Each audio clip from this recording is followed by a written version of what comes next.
Renaissance, acte 3. Après 6 mois de gouvernance, stagnation et doute, s'exclame à sa une le journal L'actualité. L'actualité qui nous rapporte qu'un vieil adage dit « Qui ne marche pas n'avance pas ». C'est le drame que vit la Renaissance, acte 3, plombé depuis des mois parce que certains semblent l'avoir apprivoisé et dompté. Aussi, durant ces longues semaines, les Nigériens ont l'impression que le nouveau pouvoir a du plomb dans l'aile, incapable de prendre son envol pour apporter les réponses aux différents problèmes des Nigériens. Si ce n'est les nominations, alors qu'il y a beaucoup à redire même à ce niveau, il n'a aucun acte concret qui pourrait montrer qu'enfin le train de la Renaissance a retrouvé les rails pour avancer. Mais le journal relève tout de même une certaine amélioration sur le front de guerre avec le terrorisme, toute chose qu'on ne peut que saluer car dès son entrée en fonction, le nouveau président a montré tout l'intérêt qu'il porte à la question de la sécurité nationale et notamment celle des populations durement éprouvées par les violences terroristes. Sur les restes, les Nigériens attendent le discours ne s'étant pas traduit par des actes concrets. Lutte contre la corruption, dépolitisation, dialogue politique, réconciliation, etc. Le journal L'Indépendant Plus lui rapporte dans ses colonnes « Promotion de la bonne gouvernance, le président de la République exhorte les acteurs judiciaires à jouer leur partition. Pour le chef de l'État, la bonne gouvernance, c'est avant tout une justice égale pour tous, rendue dans la célérité, l'efficacité, la transparence et l'équité. C'est conscient de cette réalité que j'ai inscrit au cœur de mon engagement politique la lutte contre l'impunité et la corruption comme moyen de renforcement de la bonne gouvernance et de l'état de droit au Niger. Au président de la République d'ajouter que dans notre démarche, les barreaux jouent un rôle important dans l'édification de l'état de droit à travers le renforcement de l'appareil judiciaire dans toutes ses composantes. Le journal ajoute que le président de la République a saisi l'occasion pour exhorter les acteurs et les animateurs de l'appareil judiciaire, juges, avocats, huissiers, etc. au Niger et en Afrique au respect scrupuleux et procédures et à résister aux tentations et autres dérives qui déshonorent leurs différentes professions. En marge du Conseil supérieur de la magistrature, le président Mohamed Bazoum a rappelé la place de la justice dans son programme de gouvernance. La justice est au cœur du projet que j'ai proposé aux Nigériens parce que j'ai pleinement conscience que le respect du droit, de l'équité et de toutes les valeurs de la démocratie n'est possible que lorsqu'il y a une justice de qualité, efficace, équitable et accessible aux citoyens, tout en étant le moteur de la promotion de la culture, de la transparence et du respect scrupuleux du bien public.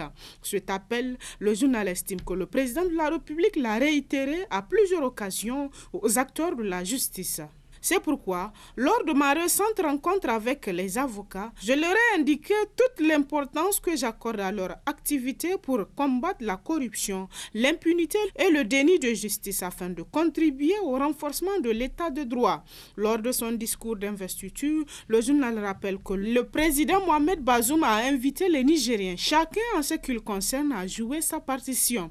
Le Niger attend de nous que nous nous mettions tous au travail, chacun à son niveau dans la cohésion, l'harmonie et la conviction que notre avenir dépend de nos engagements patriotes et de notre souci du bien commun. Quant au journal L'Enquêteur, il rapporte dans ses colonnes que Bazoum a ordonné une vague d'inspection générale d'État à la présidence, à la primature, à l'équipement, etc. Une déferlante d'inspection générale d'État est ordonnée par le président de la République.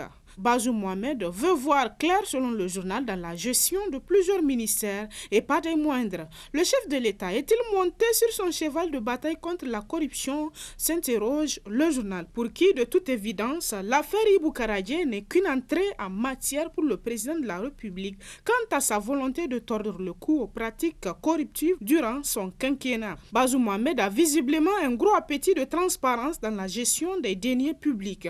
Il veut s'attaquer au pot de vin 20, surfacturation, dépenses inopportunes, commandes fictives, commandes partiellement livrées, etc.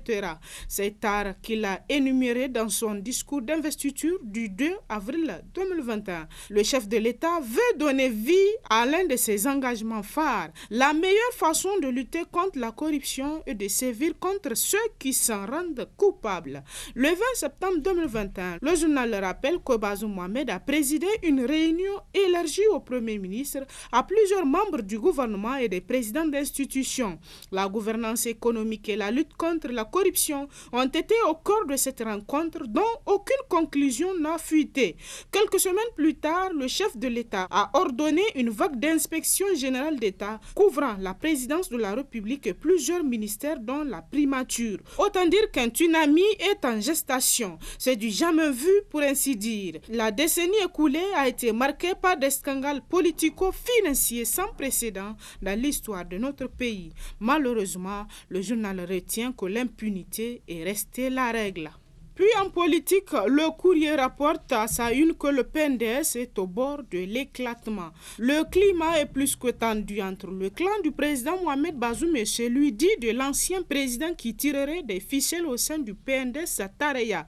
Le parti semble, selon le journal, s'orienter inéluctablement vers un éclatement irrémédiable. En tout cas, selon la source du journal, la méfiance serait grande entre les ténors du parti. Le contrôle de la formation politique et la volonté du président Bazoum Mohamed à mener un combat hardi contre l'impunité serait à l'origine de cette crise qui est en train de couver et dont la maturité risque d'être à terme avant l'heure. Selon la source du journal, il est fréquent ces derniers temps de voir des responsables du parti s'insulter à travers des SMS et d'autres canaux de communication. Selon la même source, décidé de freiner Bazoum au bout de son premier mandat, les partisans de l'ancien président seraient en train de baliser voire miner le terrain politique contre une quelconque velléité d'un second mandat par Bazoum.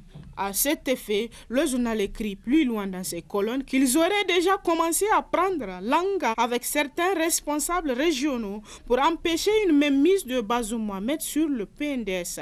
Pour eux, au dire de la source du journal, c'est à l'ancien président de décider de qui doit être le premier responsable du parti. Une situation qui empoisonne l'atmosphère au sein du PNDS et qui obscurcit le ciel sur la tête de Bazoum. Comme motif, l'on parle de l'exclusion de certains grands turiféraires de l'ancien président dans la gestion du pays. Le mécontentement serait à son comble dans son camp, surtout avec récemment les nominations à la tête des gouvernorats au cours desquelles certains affidés de Issoufou ont été évincés de leur poste. Du reste, Bazoum Mohamed serait déterminé à en découdre avec le système bancal et corrompu laissé par l'ancien président. Un système basé sur l'affairisme, le népotisme et une justice à double vitesse. Selon toujours la source du journal, Bazoum Mohamed aurait compris que les Nigériens vont toujours continuer à détester le système maléfique instauré par son prédécesseur. Il faut donc redresser la barre pour tourner sa page à travers un toilettage complet de l'administration nigérienne qui a été fortement politisée. C'est ce qui expliquerait les dernières nominations dans le système judiciaire, des nominations applaudies par les Nigériens et pris de paix et de justice sociale. Puis l'actualité de la semaine à travers les journaux a été marquée par la rentrée scolaire 2021-2022. À propos de cette rentrée, le journal L'Actualité écrit dans ses titres que des doutes planent sur les promesses. Cette rentrée scolaire d'essai pour Bazoum Mohamed est basée sur des promesses électorales visant l'amélioration des conditions de vie et de travail de l'enseignant à travers notamment des réformes multiples et multiformes. De 15 à 20% depuis 2011, le budget alloué au secteur éducatif passe en cette année 2021-2022 à 47% du budget national. Toute chose qui montre combien de fois que le gouvernement actuel fait de l'éducation une préoccupation majeure. Il ne reste qu'à acter la promesse faite pour convaincre les acteurs éducatifs, dont principalement les enseignants, qui s'attendaient depuis les vacances à des actes concrets après plusieurs rencontres entre Bazoum Mohamed et les autres couches sociales. Rien n'est encore gagné d'avance puisque de centaines d'écoles n'ont pas pu réouvrir leurs portes ce lundi 4 octobre 2021 dans les régions de Tillabéri et de Difa pour cause d'insécurité qui sévit dans ces zones depuis plusieurs années. Les fournitures scolaires déjà disponibles dans les chefs-lieux des régions sont en train d'être acheminées dans les villages et hameaux malgré le retard enregistré. Globalement, rien ne différencie la présente rentrée scolaire à celle des précédentes, écrit le journal, car les revendications des enseignants restent toujours sans suite favorable concernant entre autres le recrutement à la fonction publique bloqué depuis 2014, le paiement à terme échu des pécules des enseignants contractuels, le paiement des rappels salaires et pécules, la libéralisation de la bancarisation pour les enseignants contractuels à leur permettant de domicilier leur pécule dans les institutions financières de leur propre choix, la révision de la grille salariale spéciale pour les enseignants, le parachèvement des incidences financières liées aux avancements, reclassement, indemnités diverses et l'affectation sans condition des exécutifs des syndicats ainsi que la réduction du volume horaire pour les permanents. Les difficultés pour cette année scolaire se résument aussi selon le journal sur la non-disponibilité d'un cadre de dialogue permanent et sincère avec les partenaires sociaux du secteur éducatif susceptibles de passer de bout en bout en revue les promesses éducatives de Bazoum Mohamed, dont la révision des frais de scolarité au sein des établissements scolaires privés du pays. Après plusieurs mois de préparation, le journal estime que cette rentrée scolaire ne rassure pas totalement les acteurs éducatifs, en particulier les contractuels de l'enseignement, toujours mécontents de leur transfert de paiement de salaire et pécule au niveau de Niger Post, incapables de réserver à ces enseignants un accueil chaleureux, mais également de la série de grèves en perspective des syndicats des enseignants contractuels en cas de non-satisfaction de leur plateforme revendicative. Puis dans l'actualité à travers les journaux cette semaine, l'insécurité urbaine à Niamey. Le journal Indépendant Plus écrit que la situation prend de l'ampleur. Malgré les efforts déployés par la police, l'insécurité urbaine s'accroît et prend même une nouvelle forme. En plus des vols qui se termineraient parfois avec des assassinats, la population de Niamey fait face ces derniers temps à des opérations de braquage en pleine journée. En l'espace de 3 jours, 2 attaques similaires se sont produites dans le centre-ville. La première attaque est intervenue le samedi 2 octobre 2021, en plein jour dans les alentours d'une banque de la place. Comme dans leur habitude, les braqueurs ont filé un groupe d'expatriés américains qui se rendaient dans une banque pour effectuer une opération sûrement de retrait d'argent. Dans leur stratégie, les bandits ont dégonflé les pneus du véhicule comme c'est la stratégie dans le cas d'espèce. À la sortie des expatriés, les bandits ont voulu passer à l'action selon des témoins. Et c'est en ce moment que les Américains qui ont visiblement des formations d'autodéfense ont compris l'intention des braqueurs et ils les ont vite maîtrisés. Malheureusement pour les malfrats, ils n'ont pas pu réussir leur coup pour cette fois grâce à la vigilance de leurs victimes. La deuxième attaque s'est déroulée le lundi 4 octobre 2021 aux environs de 11 h au niveau de l'ancien petit marché à quelques mètres du commissariat de police. Comme dans un film hollywoodien, les bandits étaient postés dans un coin, non loin de l'ancien emplacement de l'agence Ecobank, dont les locaux sont actuellement occupés par l'agence d'assurance Sounou Assurance.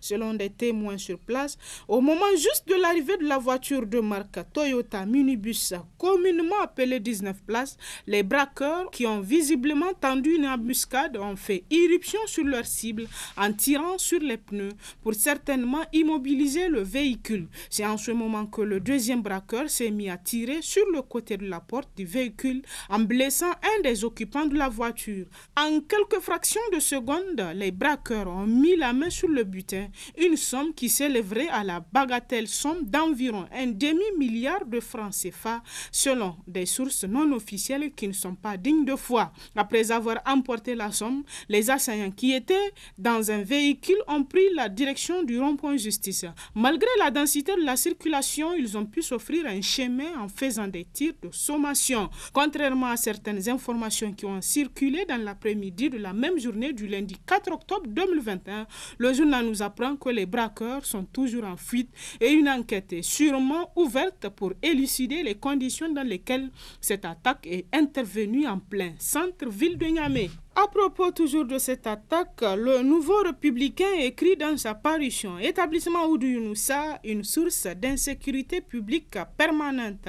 Il ne s'agit pas de n'importe quel établissement, mais de ceux du plus grand importateur au Niger, capable d'importer au Niger et au Mali plus de 100 000 tonnes de marchandises par an qui appartiennent à Oudou Younoussa, cet ancien cireur de chaussures originaire de la région de Gao au Mali, qui avait débarqué comme de nombreux jeunes Maliens de cette partie du pays à la fin des années 70 au Niger, dans l'espoir d'y trouver une vie meilleure. Eh bien, ce rêve de Aria Gao, c'est le sobriquet commode que les Nigériens donnent aux ressortissants de cette localité, s'est réalisé, puisqu'aujourd'hui, Oudou Younoussa est à la tête d'une immense fortune estimée à plusieurs dizaines de milliards de nos francs. Cet empire commercial s'est construit, selon le journal, le plus souvent dans la pure tricherie, dans l'observation des règles de la concurrence, en cumulant à la fois des titres d'importateurs, de grossistes, de semi-grossistes et de détaillants. Et ainsi, grâce à ces multiples casquettes commerciales, il fausse tout le jeu de la saine concurrence commerciale au niveau national, sans que les pouvoirs publics daignent le rappeler à l'ordre. Pire, à un moment, grâce notamment à certaines complicités au sein de la douane nigérienne, ces marchandises en transit étaient reversées sur le territoire nigérien sans avoir payé les droits fiscaux nationaux. Démasqué par une inspection menée dans les services douaniers en 2012, il avait été arrêté, écroué et ses établissements avaient subi un redressement fiscal de plusieurs milliards de nos francs. Finalement, il réussit à s'en tirer à bon compte en prenant astucieusement la carte du Parti Rose. Auparavant, sous la 5e République de Tanja Mamadou, il avait été épinglé par la Direction générale des impôts qui lui reprochait la rétention de la TVA sur ses ventes commerciales, croyant certainement que cette somme lui appartenait personnellement. Évidemment, le journal écrit qu'en faisant bon marché de toutes ces règles, cet épicier importateur s'est constitué une énorme fortune qui suscite aujourd'hui bien de convoitises. Pour preuve, un rocambolesque braquage de son véhicule transportant à la banque les recettes hebdomadaires a été perpétré courant cette semaine dans les alentours de la place de l'ancien petit marché, non loin de ses magasins. On estime le butin pris par les malfrats à quelques 600 millions de nos francs. Radin comme oncle Piscou de la célèbre bande dessinée Oudou Younoussa agit toujours en goujat, en informel, pour transporter une somme pareille dans un taco. Il faut en effet s'appeler Oudou Younoussa pour agir de la sorte, écrit le journal, en mettant en danger la vie de paisibles citoyens qui se trouveraient au mauvais endroit et au mauvais moment. Il serait grand temps que les pouvoirs publics sortent de leur laxisme ou de leur complaisance vis-à-vis de ce commerçant à la réputation sulfureuse dont le patrimoine n'apporterait pas grand-chose non seulement aux caisses de l'État en termes de droits fiscaux conformes à son chiffre d'affaires réel, mais aussi en termes d'emplois nationaux, conclut le journal. Et pour finir, parlons de la présentation du projet de loi de finances. La réaction de l'opposition, rapporte toujours le journal La Nation dans ses colonnes. En refusant de participer à la présentation solennelle du budget de l'année 2022 devant la plénière de l'Assemblée nationale le mardi 5 octobre 2021, les députés de l'opposition ont voulu rappeler au gouvernement que le projet de loi de règlement de l'année 2020 n'est pas au rendez-vous de la procédure préconisée par les différents textes édictés aussi bien au niveau régional que national. En effet, selon le journal, l'article 63 du guide didactique de la direction numéro 06/2009/CM/UEMOA du 26 juin 2009 portant loi des finances au sein de l'UEMOA dispose que le projet de loi des finances de l'année numéro +1 déposé au Parlement en année N ne peut être discuté tant que le projet de loi de règlement de l'année numéro -1 n'a pas été déposé. En outre, la Constitution de la République en son article 115 a prévu que c'est l'Assemblée nationale qui règle les comptes de la nation et qu'à cette fin, la loi de règlement doit être déposée sur le bureau de l'Assemblée nationale à la session budgétaire de l'année suivant celle de l'exécution du budget. Quant au règlement intérieur de de l'Assemblée nationale. Il reprend selon le journal en son article 110 les mêmes dispositions de l'article 515 de la Constitution relative au dépôt de la loi de règlement qui doit impérativement intervenir à l'ouverture de la session budgétaire en exigeant le dépôt du projet de loi de règlement de l'année 2020 avant de commencer l'examen du projet de loi des finances de l'année 2022. Les députés n'ont pour seul souci que d'améliorer l'information du Parlement et d'inciter le gouvernement à la production à temps des lois de règlement qui donnent l'occasion au Parlement de contrôler l'action du gouvernement sur le résultat de sa gestion des finances publiques. Et si les parlementaires s'abstiennent par complaisance à exercer ce droit constitutionnel de contrôler l'action gouvernementale et de solder les comptes de la nation sur le plan économique, financier et budgétaire, qui le fera à leur place, s'interroge le journal. Et c'est l'essentiel de l'actualité à travers les journaux cette semaine. Très bonne lecture et à la semaine prochaine, Inch'Allah.